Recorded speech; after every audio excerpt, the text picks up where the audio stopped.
The once budget-friendly Redmi Note got a little premium last year. Not everyone was a big fan, but this time, things are a little different. Look, this is the new premium Redmi Note, the Redmi Note 13 Pro Plus, and this time it's a little bit different because this got me excited.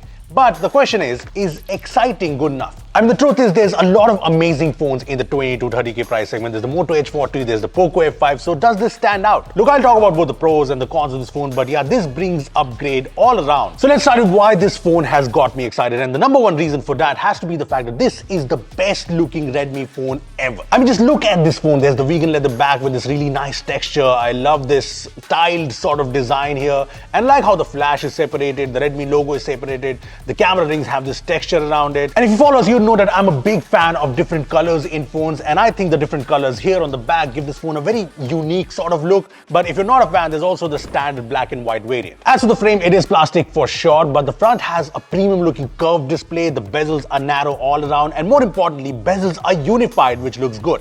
As for functionality, it has stereo speakers with Dolby Atmos support with both speakers in the frame. It has the IR blaster on the top and the dual SIM slot at the bottom. But yeah, the micro SD slot is gone, and so is the headphone jack. But there are a couple of new features. This has the IP68 rating, which means it can take more than just splashes of water, and this is good. I mean, the Moto H40 started this trend of flagship features in the mid-range, so it's good to see Redmi bringing this. The other new here is the in-display fingerprint scanner, which is fast and nice and adds to the premiumness of the phone. This also has Gorilla Glass Victus on the front, which is again rare in this segment. I mean, one of the big complaints I had with the last Pro Plus was the fact that for the price, it did not have the most premium features. So IP68, Victus on the front, in-display fingerprint scanner, these are good additions. Now, this whole design apart, the display is also really good. It's a 6.67-inch OLED panel with a high 1.5K resolution, 120Hz refresh rate, 1800 nits of peak brightness, and it's a 12-bit display, which is good, but do note that 12-bit color is only available in Dolby Vision encoded videos. But the good thing is this display supports Dolby Vision HDR, and I'm not sure if it's the 12-bit color or the panel is good, but colors in Dolby Vision support movies look great. The display is also very bright. You get the AMOLED colors, the inky blacks, and it's very smooth to use. Now, I know the curved display brings its own set of challenges, but I haven't noticed any accidental touches so far. So yeah, pretty good. See, the point here, the display and design are really good here. And as far as the camera goes, Redmi has gone with the whole why fix it if it ain't broke approach. You get the Samsung HP3 200 megapixel sensor with pixel binning OIS, and the ultra wide and the macro camera remain the same. Now, as expectedly, the 200 megapixel camera is very good for a mid-ranger. It's not about the 200 megapixel number, it's the fact that most of the photos look good.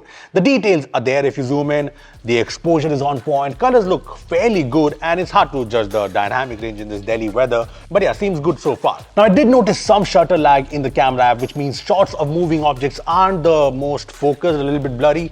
But apart from that, I think this is a very capable camera, especially because the low light shots are also very good. I mean, here are some samples taken in low light, and yeah, the shots are always sharp, well exposed, no weird noise or anything. The camera app also shows 2x and 4x in photo mode because the 200 megapixel sensor is supposed to bring up to 4x lossless zoom, and it's actually good. All of these photos are either with 2x or 4x, and there's almost no loss of details, so I definitely like this new feature. The point here is that the main camera here is really good for this price range. The ultra wide angle camera though is a pretty usual affair. It tries matching the colors, but the details are kind of okayish. And in terms of videos, there's 4K 30 FPS support, and usually the videos look good details, exposure. But when I recorded a video while walking, I did notice some jitter around, which is strange. The front camera is a 16 megapixel sensor, and selfies are good from the phone. They look natural and well exposed, but the videos are still limited to 1080p 60 FPS, although you would prefer 30 FPS because that's where the EIS kicks in. Look, the cameras were always the highlight of the Note Pro Plus, but what was underwhelming was the processor. So what has changed? Well, the Note 13 Pro Plus is powered by the MediaTek Dimensity 7200 Ultra, and I like that there's lots of RAM and storage even in the base variant, and there's faster LPDDR5 RAM,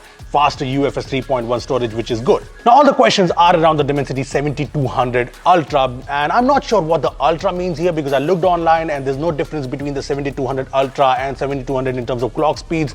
But that apart, the 7200 Ultra scores around 750K in Antutu, and these are the Geekbench scores from the phone. And these scores are good, but I'll be honest, this is not the most powerful processor in this segment. Xiaomi's own POCO F5 is way more powerful. The options with the more powerful Dimensity 8200 chipset out there. But you know what, the numbers apart, the phone runs very well. Day-to-day usage is smooth and gaming is good too, be it Asphalt or a game like BGMI. I mean, the gameplay is mostly stutter-free, and while there's no 90 FPS option with this processor, the gameplay in Smooth Extreme or even HDR Ultra is good. And one of the best things about the performance here is that there's no heating. I mean, the phone does well even in the CPU throttling test.